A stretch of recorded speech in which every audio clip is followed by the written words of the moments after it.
myself and I close my eyes, I'm a twin. I'm a dimple in a chin. I'm a room full of noise. I'm a simple, simple toy. I'm a gospel song. I'm a gong. I'm a leaf turning red. I'm a loaf of brown bread. I'm a whatever I want to be and anything I care to be. And when I open my eyes, what I care to be is me. Welcome everyone. I am Nia Eubanks Dixon. I am the founder of Creative Praxis. Creative Praxis is a training organization that works with youth leaders, and community members for the purposes of liberation. We are grounded in 6 humanistic principles that guide us no matter what we are doing, how we are doing, why we are doing it, that helps for the liberation, like I said, of all people. So we believe that I cannot be free unless you are free, and you cannot be free unless I am free. And what is it that we all need as a community to walk in that liberation, to walk in that freedom? Today, we are going to be having a wonderful conversation about social emotional learning, and we're going to be exploring not only what it is and why it's important, but what are some tangible activities that you can use, whether you're working with kindergartners or whether you're working with anyone all the way up through the 8th grade. What are some practical, fun, engaging, interactive activities that you can do to really strengthen social emotional learning in the programs and the schools in which you are working? So before we get started and really diving into this conversation, we're going to go through 3 words that help to guide us in this work, to kind of set the stage for what we're going to need to do and be present in this space. You ready? So whether you're at home or you're in a classroom or after school program, I'm going to ask you to stand up. I know this is a recording and that's okay, but just stand up, because as we talk about social emotional learning, it's important that we don't just think about social emotional learning, but we embody social emotional learning. So we're going to put our hands out like so. Go ahead, put your hands out like so. And you're going to take your hand and you're going to go like that. You got it? Boom. Good. So the first word is peace. Say it with me. Peace. Awesome. So what is peace? When we say peace at Creative Praxis, we're talking about safety. I have a right to be safe in my body, in my home, in my community, and you have a right to be safe in your body, your home, in your community. So the first word is peace. Let's try it. Peace. Good. The second word is cross your arms like so. Throw it back and say love. Love. What is love? When we're talking about love, we're talking about compassion. We invite you today to be compassionate with yourself. If you need to get up and stop the tape for a while, or the video, to get some water or eat, we invite you to do that. We invite you to be compassionate. Notice your body. And at the same time, we always invite you to be compassionate and notice other people. And not only compassionate in our words, but being compassionate in our actions, how we treat ourselves and how we treat others. It's an action word. We're going to cross our arms. Let's try it again. Love. One more time. 1, 2, 3. Love. The third word is take your hands, make a peace sign like this. Make it out. Peace. Cross it over like this. Bring it to your forehead like so and say respect. Ready? 1, 2, 3. Respect. Now, some people say that respect is to treat those the way you want to be treated. But since I don't know how you treat yourself, I don't like that definition. So when we talk about respect here, we're talking about choose to see the light. Choose to see the light in me. Choose to see the light in yourself. Choose to see the light in others. So before you judge, let's choose to see the light. Let's try those 3 words. Peace, love, respect. One more time. Peace, love, respect. Awesome. Now, those are the 3 words that are going to guide us as we do this training and workshop today. So today, as I said, we're going to be talking about social emotional learning. What is social emotional learning? We hear people talk about it. We have to make sure we're doing social emotional learning in our programs in our schools. But what exactly is it? So when I think of social emotional learning, I'm talking about an intentional process in which human beings gain and apply the skills, the knowledge, the principles, the tools to strengthen and understand their I am. Who am I? What are my emotions? What is my identity, my culture, my history? Then the next one is the we are. How do I interact with society? How do I interact with my peers, my family, adults, elders? How do I interact with the land in which I am on? So, social emotional learning is really about gaining and applying those skills of the I am and gaining and applying those skills of the we are so that we can be whole human beings walking on this earth in compassion and empathy and love and really being able to manage who we are and our emotions while at the same time respecting and empathizing with other people. This is incredibly important as we talk about working with young people, because as young people develop into adults, as young people develop into who they're ultimately going to be, their purpose, their potential, it is important that they have the skills and the tools for them to be whole human beings, to really understand, who am I? What are my emotions? How do I manage these emotions? What motivates me? And also, how do I interact with others? The importance of others, being able to empathize and respect who other people are, their power, and their voice. Because ultimately, we as educators care about the whole child and that making sure they have the skills, the potential to thrive and be their best. Now, today we're going to really break down not only what social emotional learning is, we're going to break down the 5 core areas of social emotional, or 5 core competencies of social emotional learning. And then we're going to give out some really awesome activities, as I said before, that are interactive, fun, and engaging for young people ages K or grades K through 8th grade.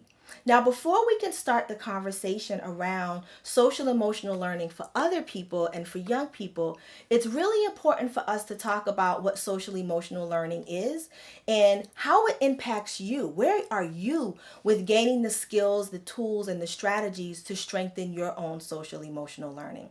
So what I'm going to invite you to do now is grab a piece of paper. Remember that paper or pen that you have? I want you to grab it. So take a couple of minutes now and grab some water before we even get started. I should have made sure we get that. So grab some water for yourself. I'm going to ask you to grab something to write with, and I'm going to ask you to grab some paper. So take a couple of seconds now to get up and go grab it. All right, you got it?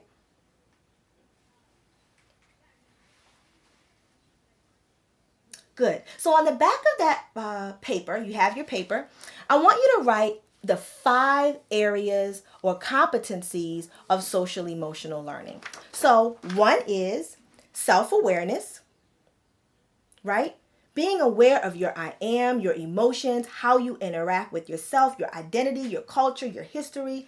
The second one is self-management.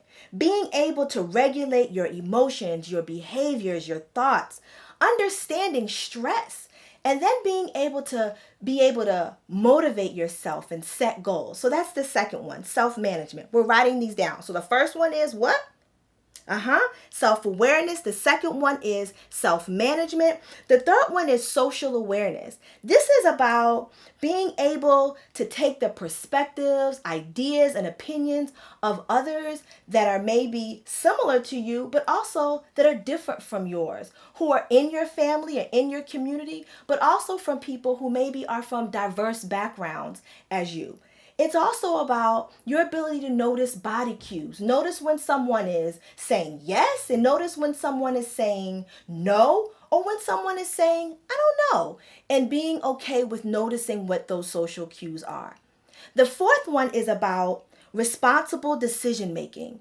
How do we really understand and take into account your ability to make choices, right? How do we come to make choices that are responsible? And not only that, how do we look at the consequences of the choices that we have made? So that is responsible decision making is the fourth one. And then finally, the fifth one is relationships. One of my favorite ones, relationships. This is about creating and maintaining healthy relationships. This is also about teamwork, the ability to ask for help when we need it, and to just be able to just say, right? who am I, how am I, and how do I ask for help, and how does who I am and how I am, how does it interact with other people so that we can be in relationship. So that takes a lot of good communication, which means listening to other people. So those are the 5. So what I want us to do before we can talk about getting into fun activities for young people, Creative Praxis believes in doing some things that help you to get in line with where you are with your own social and emotional capacity. So with that, I'm going to ask you to grab a sheet of paper, and this is the first activity that's just for more of you as an educator, as a program director. Here's something that's for you. So before you go and work with young people, grab a sheet of paper, and on that sheet of paper, I'm going to ask you to make a circle.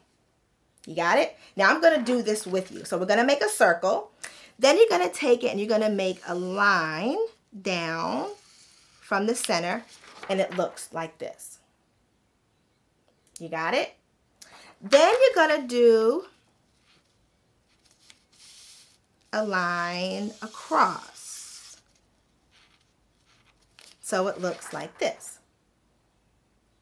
Then we're going to make petals. So if you guessed it already, we are making a flower. So now I invite you to draw petals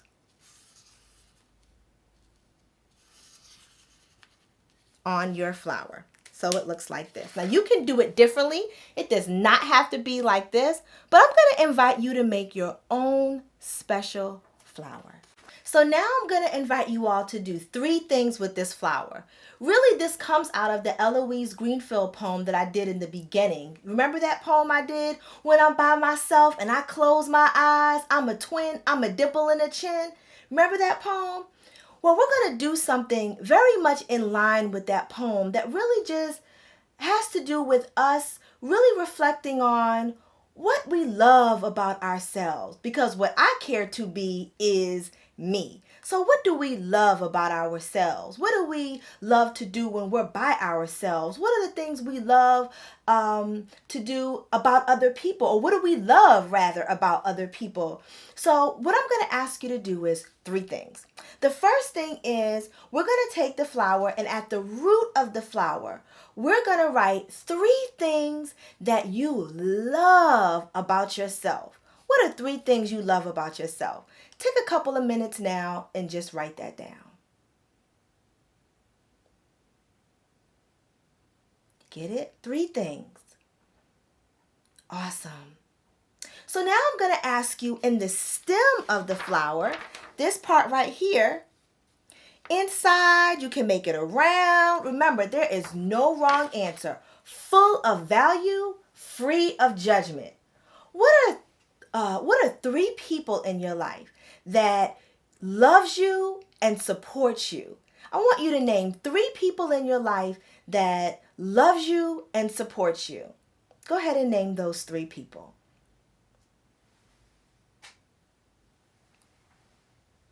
You got it? And then finally, in the petals, or maybe around the petals, I want you to write, what are things that you think people love about you? So what do you think your children love about you, or your partner, or the young people that you work with?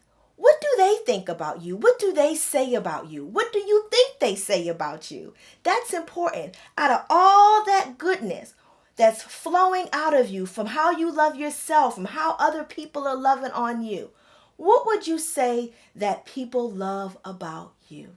Take a couple of minutes to write that down. You can put it in your petals. You can put it around. So for example, this is mine, all filled out. So take a couple of minutes. You can write more than 3. You can write other things in there. Take a couple of seconds just to fill that out. Awesome. Now, take a couple of moments if you want to fill out anything else. Like I made a sun in mine. I made some raindrops. I put mine sitting in water. because that really represents who I am. So really thinking about A, what do I love about myself? Then B, thinking about who are the people who love and support me? And then finally, what do people who know me, what do I think they say about me? What do I think they love about me? And write that down. Awesome.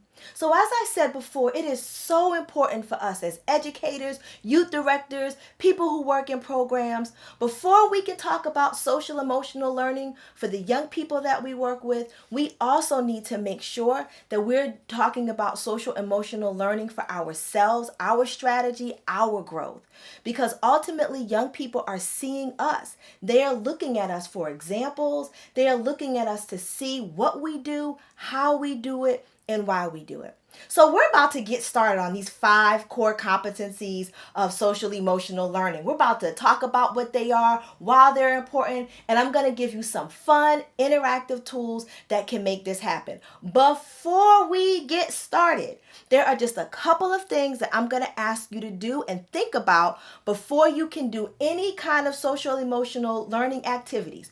The first thing is, before you start planning anything with social emotional learning, you want to make sure that you are having fun. As you are planning, as you are thinking about what activities, what lesson plans am I going to use, what curriculum am I going to use, make sure you have fun with it. I invite you to get down on the floor, get crayons, get papers, get markers, get paint, and use your wonderful imagination. Take a sheet of paper and think about, what else could this paper be? How else can I use the materials that I have right in front of me to create something powerful, fun, engaging with young people? And sometimes that means us getting on the floor, us creating, thinking, moving, our bodies, all that, getting materials and playing with it. Because when we're having fun and we're excited about the lesson, often the young people that we're working with are going to be excited, no matter if you're working with a kindergartner or you're working with someone in the 8th grade.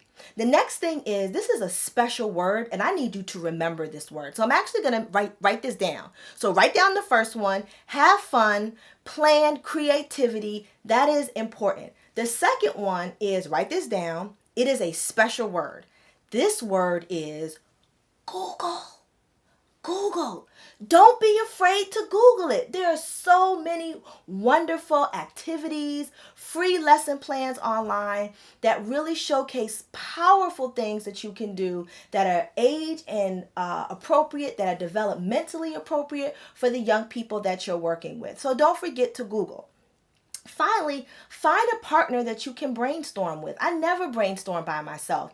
I have the curriculum specialist that created Praxis. I have other friends and other coworkers that I work with. It's great to have a partner to brainstorm with. And don't forget, young people should be in that partnership, right? Nothing about them without them. So include them in the partnership, create with them, and out of that will come something really fun, really engaging, really informative that helps young people to walk into their whole self, and really that also helps you walk into your whole self.